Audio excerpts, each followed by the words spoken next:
একজন মানুষ সারাক্ষণ তোমার মনের মধ্যে ঘুরপাক খাচ্ছে।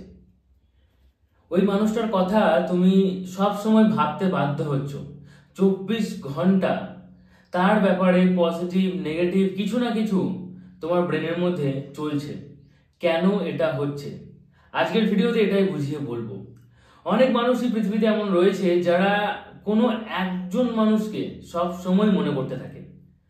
হতে পারে সেই একজন মানুষটা তার জীবনের খুব কাছের মানুষ, তার জীবনের ভালোবাসার মানুষ, প্রিয়জন। আবার হতে পারে সেই একজন মানুষ তার জীবনের সব থেকে বড় শত্রু, তার জীবনের সব থেকে বড় দুঃখ দেওয়া মানুষ। তো যেমনই পরিস্থিতি হোক না কেন, তুমি কিন্তু ওই মানুষটাকে নিয়ে 24 ঘন্টা মনের মধ্যে কিছু না কিছু চিন্তা করছো। এখন এই বিষয়টা যতটা সহজ লাগছে শুনতে, ততটা সহজ নয়। যারা এই ধরনের সিচুয়েশনের মধ্যে কন্টিনিউয়াসলি দিনের পর দিন পড়ে থাকে, তারা জানে এটা কতটা কষ্টদায়ক। আর সেই জন্যই আজকের এই টপিকটা নিয়ে ভিডিও বানাচ্ছি। কারণ আমার কাছে এই ধরনের কমেন্ট অনেক আসে, যেখানে আমাকে প্রায় জিজ্ঞাসা করা হয়, দাদা আমি এইরকম সিচুয়েশনে পড়ে আছি কয়েক মাস, কয়েক বছর। এখন তুমিই বলো, যদি একটা মানুষ সব সময় তোমার ব্রেনের মধ্যে ঘুরপাক খেতে থাকে, তার ব্যাপারে তুমি সব সময় ভাবছো, সেটা পজিটিভ হতে পারে, নেগেটিভ হতে পারে। হ্যাঁ, এখন এই রকম সিচুয়েশনে তুমি যদি কন্টিনিউয়াসলি মাসের পর মাস, দিনের পর দিন পড়ে থাকো, তাহলে তোমার ব্রেনে কি এফেক্ট পড়বে না? অবশ্যই পড়বে, 100% তোমার ব্রেনে এফেক্ট পড়বে। এবং সব থেকে বড় কথা, যেহেতু পুরো ব্রেনটা জুড়ে শুধুমাত্র সেই মানুষটার চিন্তা ভাবনা, তাই তুমি ব্রেনটাকে অন্য কাজে লাগাতে পারবে না। তুমি চট করে একটা ডিসিশন নিতে পারবে না। ইয়েস, কুইক ডিসিশন নিতে পারবে না। তুমি ফিউচারিস্টিক যে ডিসিশনগুলো হয় সেগুলো নিতে পারবে না। হ্যাঁ, তুমি নিজে ভালো বা খারাপ কোনোটাই থাকতে পারবে না। একটা নিউট্রাল স্টেটে তুমি পৌঁছে যাবে, যেখানে তোমার কোনো কিছুই ভালো লাগবে না। প্রায় সময় এমন মনে হবে যে ভালো লাগছে না। বাইরে হয়তো একটা কোনো ওকেশন চলছে, পুজো চলছে, সবাই হয়তো খুব নতুন জামা কাপড় পরে ঘোরাঘুরি করছে, সেই রকম সিচুয়েশনেও তোমার ভালো লাগবে না, বোর ফিল হবে। তো এই সিচুয়েশনে পড়ে থাকা মানুষগুলো সত্যি একটা সময় পর খুব বেশি কষ্ট পায়। তার জন্যই আজকের এই ভিডিওতে তোমাকে বলবো এই ধরনের সিচুয়েশন কেন তৈরি হয় এবং এই ধরনের সিচুয়েশন থেকে কিভাবে বেরোতে হবে। দেখো, এই ধরনের সিচুয়েশন মূলত দুটো কারণে তৈরি হয়। এক, যখন তুমি নতুন কোনো মানুষের সাথে রিলেশন শুরু করো। রিলেশনটা মানে এই নয় যে লাভ রিলেশন। হ্যাঁ, হতে পারে সেটা লাভ রিলেশন, হতে পারে সেটা বন্ধুত্বের সম্পর্ক, বা হতে পারে জাস্ট এমনি চেনা জানা। কিন্তু বিষয়টা তখন বেশি গভীর হয় যখন সেটা লাভ রিলেশন হয়, কারণ সেখানে নতুন দুটো মানুষ রয়েছে, অপোজিট জেন্ডারের মানুষ রয়েছে, এবং সব থেকে বড় কথা, প্রেম প্রেম একটা ভাব রয়েছে, প্রেমের একটা এনার্জি সেখানে রয়েছে। তার জন্য এইরকম সিচুয়েশনে কিন্তু তোমার হতেই পারে যে সামনের মানুষটা চিন্তাধারা সবসময় তোমার ব্রেনের মধ্যে ঘুরপাক খাচ্ছে। কিন্তু এই বিষয়টা অতটা জটিল নয়, এই বিষয়টা খুব সহজ। যেহেতু নতুন মানুষ, অপোজিট জেন্ডারের মানুষ, যেহেতু তুমি নতুন প্রেম শুরু করছো, এবং সব থেকে বড় কথা, যেহেতু সামনের মানুষটাও তোমার প্রতি ইন্টারেস্টেড, সামনের মানুষটাও তোমাকে নিয়ে ভাবছে, তাই তোমার এই ধরনের চিন্তাধারা আসছে। তো এটা জটিল বিষয় নয়, তাই এই বিষয়টা সহজ বিষয়। এটা হিউম্যান সাইকোলজি, ম্যাক্সিমাম মানুষের জন্যই হতে পারে, এটা আমি নিয়ে আলোচনা করছি না। এটা সহজ সিম্পল একটা বিষয়। কিন্তু বিষয়টা তখন খুব জটিল হয়ে যায় যখন তোমাদের ব্রেকআপ হয়ে যায়, যখন সম্পর্কটা আর নেই, কিন্তু সামনের মানুষটা তোমার ব্রেনের মধ্যে রয়েছে। হতে পারে একটা খুব সুন্দর সম্পর্ক ছিল, সেই সম্পর্কটা ভেঙে গেছে, সামনের মানুষটা মুভ অন করে গেছে, সামনের মানুষটা অন্য কাউকে ভালোবাসে, সামনের মানুষটা অন্য কাউকে বিয়েও করে নিয়েছে, কিন্তু তুমি তাকে ভুলতে পারছো না। আবার হতে পারে যে একটা হুট করে কোনো মানুষ তোমার জীবনে এলো এবং তোমার সাথে খুব বড় শত্রুতা করলো এবং তোমার জীবনে অনেকটা ক্ষয়ক্ষতি করে দিয়ে চলে গেল। তো দু রকম সিচুয়েশনেই এমনটা হবে যে তুমি তাকে ভুলতে পারবে না। সেই আবেগগুলো তোমার ব্রেনের মধ্যে প্রায় তোমাকে নাড়া দেবে। ব্রেনের মধ্যে প্রায় সময় সেই চিন্তা ভাবনাগুলো ফুটে উঠবে। তো এইরকম সিচুয়েশনে তোমার কি করা উচিত সেটা ভিডিও শেষে বলছি। তার আগে বলি যে এই সিচুয়েশনটা তোমার সাথেই কেন হচ্ছে, তোমার সাথেই কেন হচ্ছে সেটা একটু বুঝিয়ে বলি। এর পিছনে মূলত তিনটে কারণ রয়েছে। ফার্স্ট, দেখো, তুমি হয়তো ভাবছো যে তুমি তাকে মনে করছো, সে তোমাকে মনে করছে না। এটা সম্পূর্ণ যে ভুল তা নয়, আবার যে সম্পূর্ণ ঠিক তা নয়। অনেক ক্ষেত্রে কিছু সহজ সরল আবেগী মানুষ থাকে যারা যে কোনো বিষয়কে নিয়ে একটু বেশি আবেগপ্রবণ মানুষ হওয়ার বেশি ভাবনা চিন্তা করে। তারা অ্যাকচুয়ালি কিছুটা হলেও ওভার থিঙ্কিং করে। যারা ওভার থিঙ্কার হয় তারা একটু বেশি যে কোনো ঘটনাকে নিয়ে এদিক ওদিক ভাবে। তো তুমি সেই ক্যাটাগরি মানুষ হলে ঠিক আছে, কিন্তু তোমাকে এটাও বুঝতে হবে যে সবাই এই ক্যাটাগরি মানুষ নয়। আবার যারা এই ক্যাটাগরির মানুষ তারাও এখান থেকে একটা সময় পর বের হয়ে যেতে পারে। কিন্তু যেহেতু তুমি বের হতে পারছো না, তাই তোমাকে এটা বোঝা উচিত যে হতে পারে সামনের মানুষটাকে নিয়ে তুমি যখন চিন্তা করছো, তখন সামনের মানুষটাও তোমাকে নিয়ে চিন্তা করছে, সামনের মানুষটাও তোমার কথা ভাবছে, সামনের মানুষটাও তোমাকে নিয়ে এতটা বেশি চিন্তা করছে যে তার সেই এনার্জি তোমার কাছে পৌঁছে যাচ্ছে। কারণ দেখো, এই পৃথিবীর প্রত্যেকটা মানুষ, ইভেন খুব ডিটেলসে গেলে প্রত্যেকটা প্রাণী একই সেম এনার্জি স্তরে একে অপরের সাথে কানেক্টেড। এটা অনেকটা স্পিরিচুয়াল কথাবার্তা।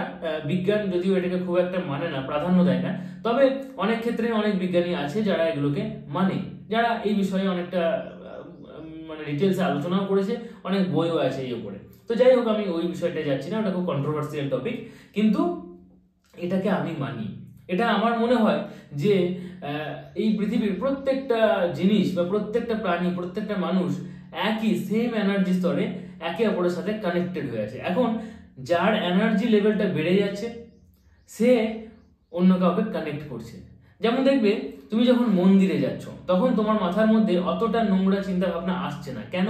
কারণ মন্দিরের ওই চত্বরটাই একটা পজিটিভ এনার্জি রয়েছে, পজিটিভ একটা অরা রয়েছে, তাই নোংরা চিন্তা ভাবনা সেই সময়টা অন্তত তোমার মনের মধ্যে আসছে না।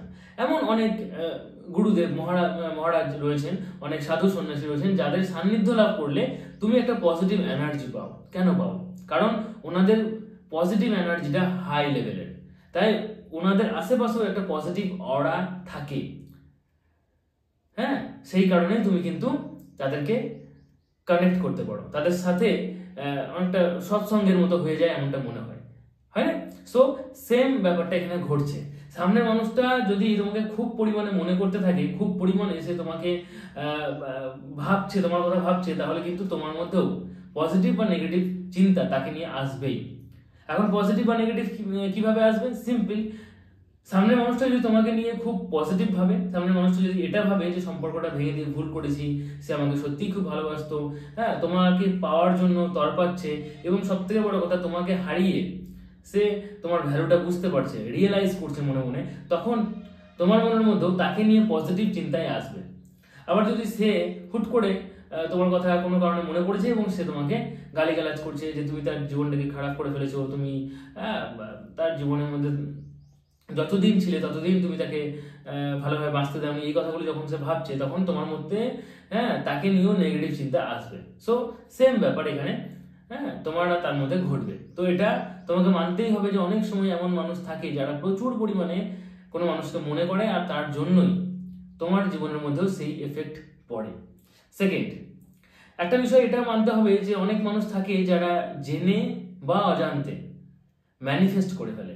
হ্যাঁ, দেখবে যে মানুষটা নিজেকে সবসময় দুর্বল বলে ভাবছে, যে আমি এটা পারবো না, আমার দ্বারা হবে না, আমার দ্বারা হবে না, এইভাবে বলছে এবং কন্টিনিউয়াসলি দিনের পর দিন, মাসের পর মাস, বছরের পর বছর এটা বলে যাচ্ছে, তারা কিন্তু কখনোই ওটা আর করতে পারছে না। কেন?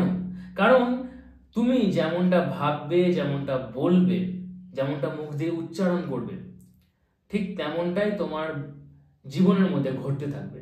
তাই সামনের মানুষটা যদি জেনে বুঝে তোমাকে ম্যানিফেস্ট করে, তাহলেও তোমার ব্রেনের মধ্যে বা মাইন্ডের মধ্যে তাকে নিয়ে চিন্তা ভাবনা আসবে। এখন অনেকেই হয়তো বলবে ম্যানিফেস্ট কি জিনিস, যারা জানো না তাদেরকে বলবো ম্যানিফেস্ট কি, কিভাবে ম্যানিফেস্ট করা যায়, ম্যানিফেস্টের অনেক টেকনিক যদি জানতে চাও তাহলে আমার চ্যানেলের ভিতরে প্রবেশ করে প্লেলিস্টটা চেক করো। প্লেলিস্ট যখন তুমি চেক করবে, একটা প্লেলিস্ট পাবে, প্লেলিস্টের নাম হচ্ছে লজ অফ আওয়ার লাইফ, আমাদের জীবনের নিয়ম কানুন, লজ অফ আওয়ার লাইফ। ওখানে ম্যানিফেস্টেশনের অনেক টেকনিক এবং ম্যানিফেস্ট কি সেই সব নিয়ে আলোচনা করা হয়েছে। তো যাই হোক, যদি সে কোনো রকম টেকনিক ইউজ করে এবং তোমাকে ম্যানিফেস্ট করে, তখন তোমার ব্রেনের মধ্যে তাকে নিয়ে চিন্তা ভাবনা আসবেই, কারণ তার সেই এনার্জি তোমাকে মানসিকভাবে প্রভাবিত করবেই করবে।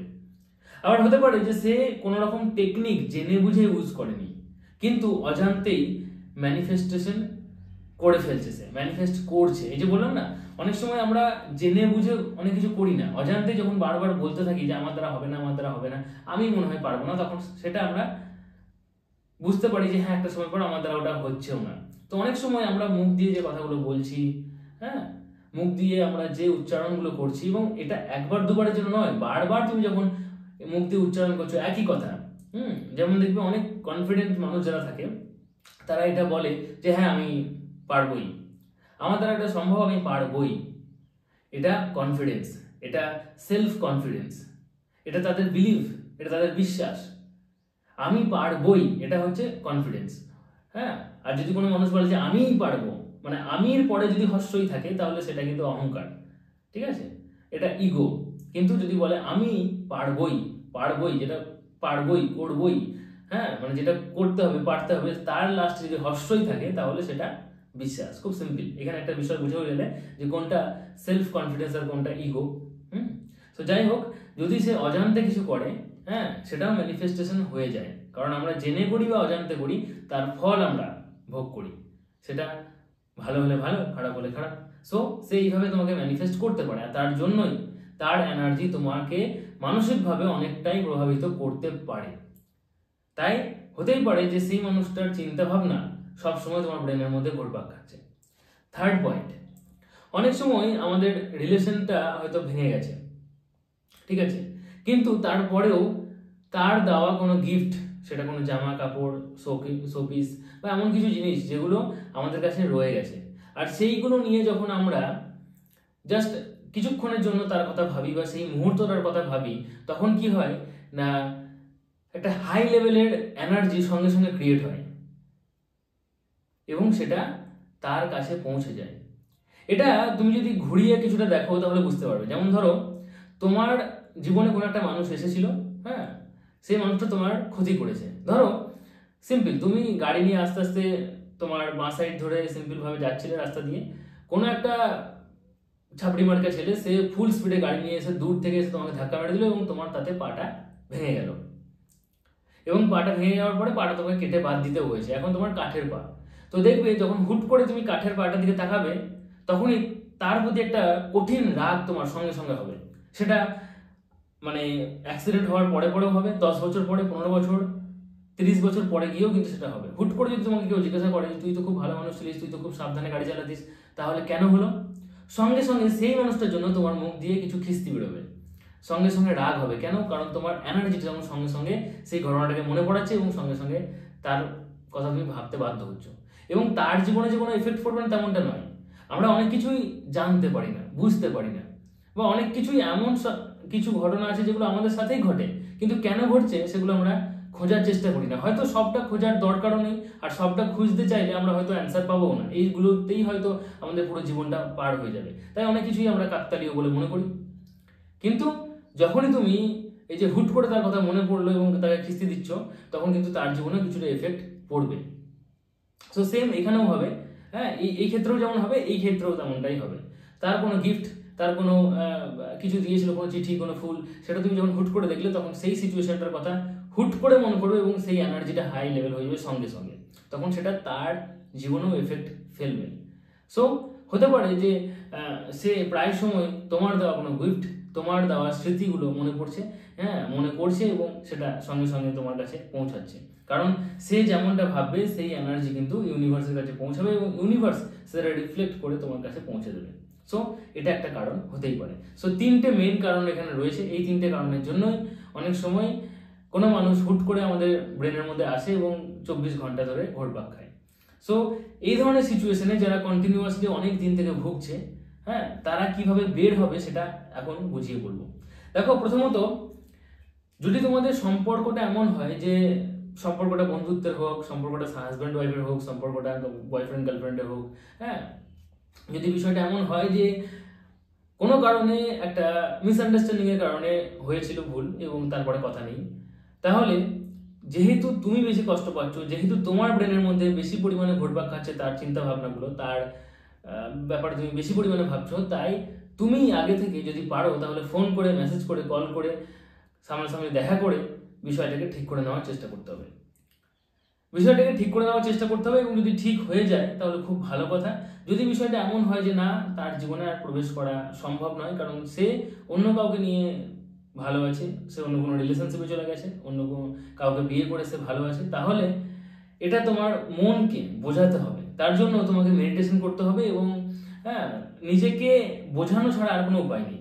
আর এটাই হচ্ছে এর একমাত্র ওষুধ, তাছাড়া কিন্তু কোনো উপায় নেই। তুমি যদি ভাবো যে কোনো ওষুধ খাবো এবং তাকে ভুলে থাকবো, হ্যাঁ আমি এটা করবো সেটা করবো তার জন্য ভুলে থাকবো, আমি অন্য কাউকে প্রেম করবো তাকে নিয়ে ভালো থাকবো এবং ভুলে যাবো, সেটা হবে না।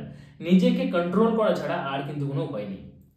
যদি দেখো যে না, তাকে আমার জীবনে আর ফিরিয়ে আনা সম্ভব নয়, তাহলে এবার নিজেকে কন্ট্রোল করতে শুরু করতে হবে। হ্যাঁ, শুধুমাত্র অ্যালোপ্যাথি, হোমিওপ্যাথি বা এইসব যে ডক্টরগুলো আছে, তাছাড়াও দেখবো অনেক সাইকোলজিস্ট আছে। তারা কি করে? তারা মূলত কাউন্সেলিং করে, কথার মাধ্যমে তারা বোঝায়। আমিও ঠিক তোমাকে এটাই বলছি যে তোমাকে নিজেকে কন্ট্রোল করতে হবে, এবং এটা বোঝাতে হবে যে যা হয়েছে সেগুলোকে আর আমি মনে করব না, এবং এটা প্র্যাকটিস করতে হবে, একদিনে হবেও না, এটাকে প্র্যাকটিস করতে হবে। এর জন্য তুমি যেটা করতে পারো সেটা হচ্ছে, যদি তোমার বিয়ের বয়স হয়ে থাকে তাহলে অন্য কাউকে বিয়ে করে নাও। যদি মনে করো যে না, আমার জীবনে অন্য কেউ আসতে চাইছে, সে আমাকে সত্যি ভালোবাসে, তার সাথে রিলেশনে চলে যাও, কিন্তু তাকে ভোলার জন্য নাও, তাকে ভোলার জন্য নয়। শুধুমাত্র তাকে ভোলার জন্য যদি অন্য কারোর সাথে রিলেশনে যাও, সেক্ষেত্রে কিন্তু সমস্যা হতে পারে। তাই যদি কোনো মানুষ ভালোবাসে, যদি মনে হয় যে না আমি তার সাথে রিলেশনে গিয়ে ভালো থাকবো, তাহলে রিলেশনে অবশ্যই যেতে পারো। হ্যাঁ, আবার যদি মনে হয় যে না, আমি আমার পরিবারের মানুষজন, আমি আমার হবি, কেরিয়ার এসব নিয়ে ভালো থাকবো, তাহলে সেটাও সম্ভব। কিন্তু প্র্যাকটিসটা খুব পরিমাণে করতে হবে।